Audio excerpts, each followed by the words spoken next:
সাগরের মাঝখানে এক পাহাড়, ওই পাহাড়ের উপরে বসে 500 বছর টানা আল্লাহর ইবাদত, দিনে আর রাতে একবার করে নিচে নামতেন।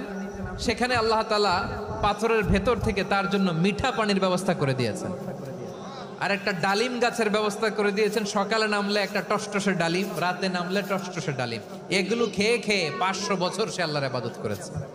আর সে আল্লাহর কাছে বলেছে, আল্লাহ আমি যখন মারা যাব সেজদারত অবস্থায় যেন মারা যাই।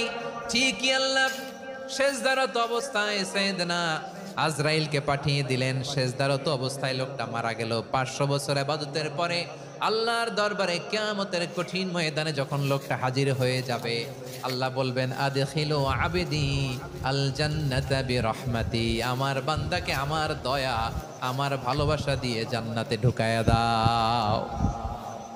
500 বছর ইবাদত করছে তো আমার দয়ায় আমার বান্দারে জান্নাত দাও। এই বান্দা বলে